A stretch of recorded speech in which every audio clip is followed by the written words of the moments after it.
कहानी शुरू होती है एक जवान लड़की मेलिसा से, जो शहर की अपनी परेशान जिंदगी को पीछे छोड़ने का फैसला करती है। वो अपनी नई जॉब के रास्ते में है फॉरेस्ट रेंजर की, जहां उसे एक लुकआउट टावर की जिम्मेदारी संभालनी है।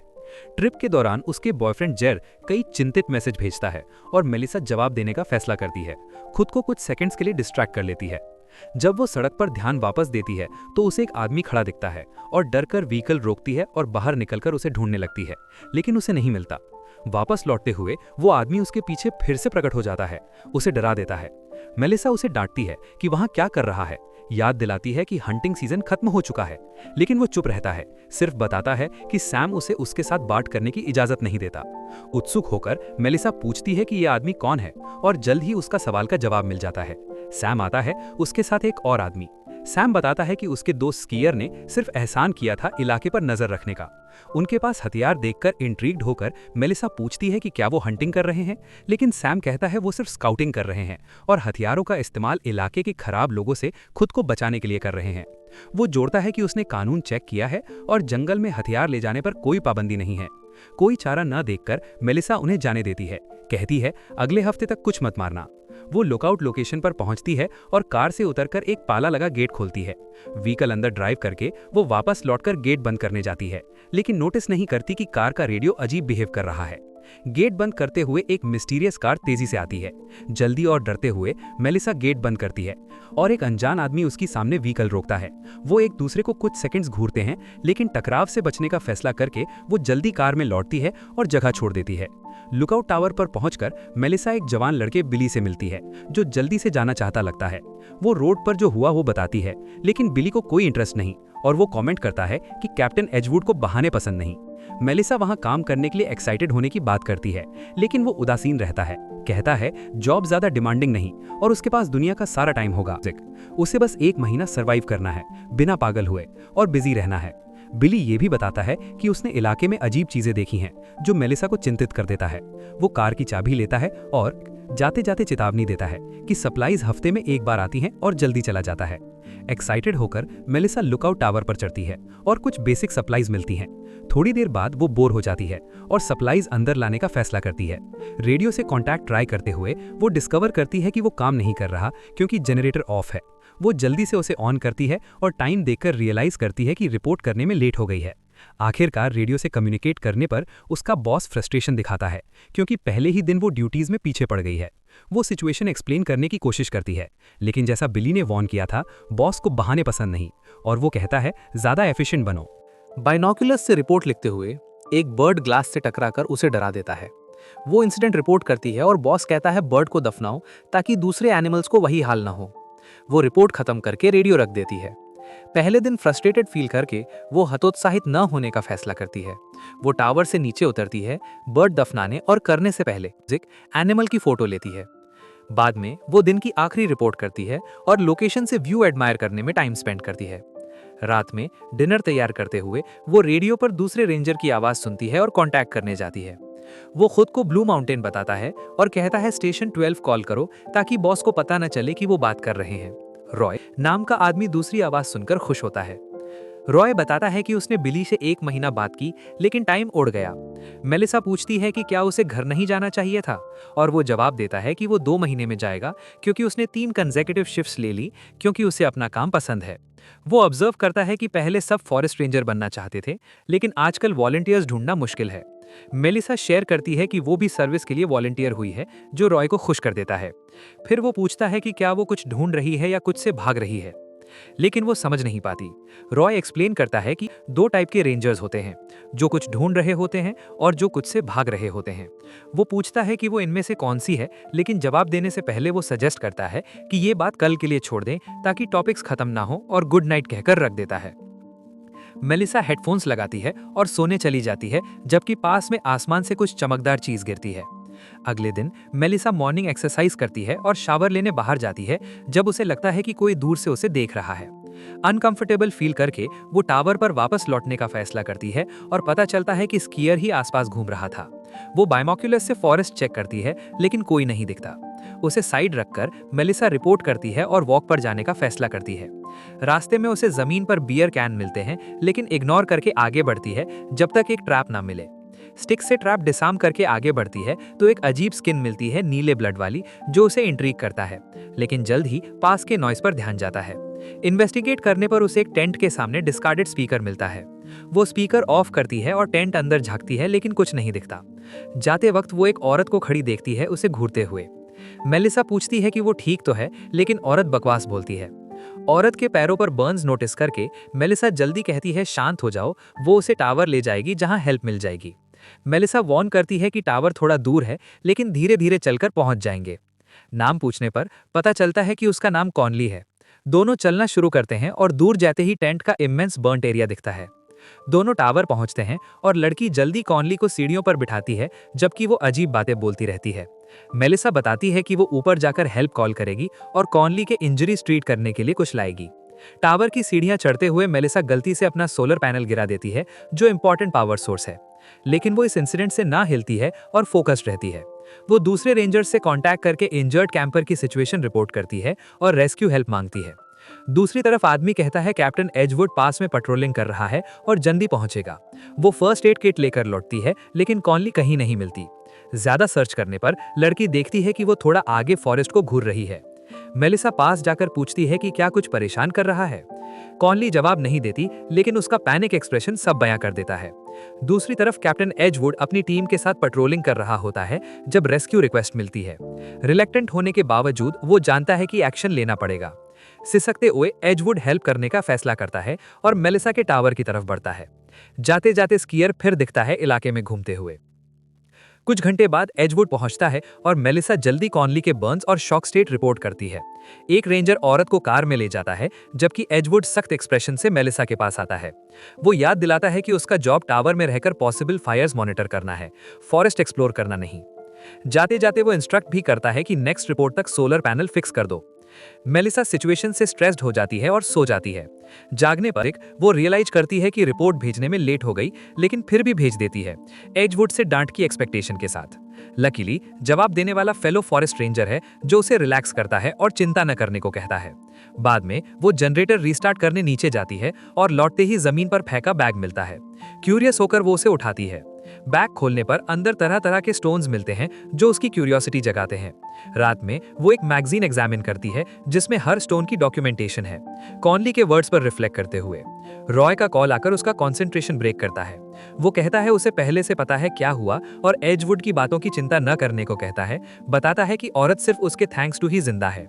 वो अपने फ्रेंड को थैंक्स कहती है काइंड वर्ड्स के लिए और रिलीव्ड फील करती है। वो स्टॉर्म आते देखती है, जबकि दूर स्कीयर फॉरेस्ट एक्सप्लोर करता दिखता है। जमीन पर सर्च करते हुए उसे मेलिसा वाले स्टोन्स जैसा चमकदार स्टोन मिलता है। मेलिसा रॉय को गुड बाय कहती है जब अचानक लाइट्स चली जाती हैं। अर्ली स्लीप का फैसला करके वो हेडफोन्स लगाती है, लेकिन जल्द ही रियलाइज करती है कि फोन डेड हो गया है।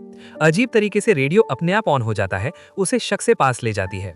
वो माइक पकड़कर पूछती है कि क्या रॉय फ्रीक्वेंसी पर है, लेकिन कोई जवाब नहीं। दूर होते ही फ्रीक्वेंसी ऑटोमेटिक चेंज हो जाती है और एक डरावनी आवाज रेडियो से गूंजने लगती है। मेलिसा को डरा देती है। अगले दिन वो पहले जैसा एंथुजियाज्म बिना जागती है, लेकिन ड्यूटीज डिटर्मिनेशन से निभाती है। वो एजवुड के ऑर्डर्स डिसोबे करने का फैसला करती है और बैकपैक पैक करके कैंप इन्वेस्टिगेट करने जाती है। फिर टावर से उतरकर लोकेशन की तरफ चलती है, अपने कंपेनियन के कॉल्स इग्नोर करके। पहुंचकर मेलिसा फोटोज लेने लगती है जब तक एक कैंपर इंटरप्ट न करे। जवान लड़का पास आकर पूछता है वहां क्या हुआ, लेकिन मेलिसा एडमिट करती है उसे आइडिया नहीं। वो सजेस्ट करता है शायद बेर का काम हो और पूछता है कि क्या चिंता करनी चाहिए, क्योंकि वो आधा माइल दूर कैंपिंग कर रहा है। मेलिसा उसे रीअश्योर करती है, कहती है ये बेर का काम नहीं। सब्जेक्ट चेंज करके वो पूछती है कि क्या उसे पिछले रात के स्टॉर्म में कुछ अजीब नोटिस हुआ। वो स्माइल से जवाब देता है कि सिर्फ स्टॉर्म नोटिस किया और स्मॉल टॉक ट्राई करता है, लेकिन मेलिसा जोक्स के मूड में नहीं और जल्द ही शट डाउन कर देती है। स्ट्रेंजर हिंट समझकर कहता है वो कैंप सेटअप करने वापस जा रहा है। जाते जाते मेलिसा उसे गुड डे विश करती है। वो थैंक्स कहता है और उसे सेफ रहने को कहता है। ये रिमार्क मेलिसा की सस्पिशन बढ़ा देता है। वो उसकी भी फोटो ले लेती है। बाद में वो टावर के बालकनी पर टाइम स्पेंड करती है और रात में अपने फ्रेंड रॉय से बात शुरू करती है। वो फिर पूछता है कि वो किससे भाग रही है और अगर ज़्यादा इंट्रूसिव हो रहा है तो सॉरी, लेकिन डिफेंस में कहता है कि उसकी वाइफ साइकियाट्रिस्ट थी और इतने सालों की साथ ने उसे एक्सपीरियंस दिया है। बातों बातों में पता चलता है कि रॉय की वाइफ हाल ही में गुजर गई और वो कंडोलेंस एक्सप्रेस करती है। वो कहता है बैड फील न करो, क्योंकि टावर में बैठकर ट्रीज और माउंटेन्स देखता है तो सिर्फ उसके अच्छे मेमोरीज याद आते हैं। रॉय से कनेक्शन बनने पर मेलिसा अपनी सर्च फॉर मीनिंगफुल थिंग के बारे में ओपन अप करती है और रॉय बताता है कि उसे पहले से शक था। वो एक्सप्लेन करती है कि वो रिकवरी के लिए इस लोकेशन पर आई क्योंकि पहले वाली लाइफ में खुशी नहीं मिली। हालांकि वो एक्नॉलेज करती है कि वो प्रॉब्लम्स अवॉइड कर रही है, रॉय उसे एनकरेज करता है डिफिकल्टीज फेस करने को और खुशी देने वाली चीजें करने को। नींद ना आने पर मेलिसा जागती है और टेंट की फोटो दोबारा देखती है, जो थॉट उसके दिमाग से नहीं जाता। चौथे दिन वो उठती है, डेली ड्यूटीज कंप्लीट करती है और फॉरेस्ट की तरफ हड़बड़ी में जाती है। पहले एनकाउंटर किया मिस्टीरियस आदमी भी जंगल में घूम रहा है। वॉक करते हुए मेलिसा को फॉरेस्ट से डरावना नॉइज सुनाई देता है। साउंड तेज होता जाता है और डर कर वो रन करती है, लेकिन प्रोसेस में ट्रैप में फंस जाती है। वो खुद को फ्री करने की कोशिश करती है, लेकिन ट्रैप से स्ट्रेन करते हुए भयानक पेन फील करती है और नॉइज फिर सुनकर डेस्परेट हो जाती है। अनजान आदमी आता है और हेल्प करने रन करता है, लेकिन मेलिसा अभी भी उस पर सस्पिशियस है। वो खड़ी होकर कहती है उसे बहुत पेन हो रहा है और वॉक नहीं कर पाएगी। वो उसे टावर ले जाने ऑफर करता है। इंट्रीग्ड होकर मेलिसा कहती है उसने उसे कभी नहीं बताया कि वो कहाँ है, लेकिन वो इंसिस्ट करता है कि उसने मेंशन किया था। मेलिसा बैक अवे करती है, हेल्प के लिए थैंक्स कहती है, लेकिन कहती है उसे रिटर्न करने की जरूरत नहीं। आदमी वॉइस रेस करता है और कहता है उसे बैक हेल्प करने की जरूरत है। वो डिनाई करने की कोशिश करती है, लेकिन वो परसिस्ट करता है। मेलिसा बेयर स्प्रे निकालती है और उसे पॉइंट करती है, जो क्लेम करता है कि उसके एक्शंस फेयर नहीं।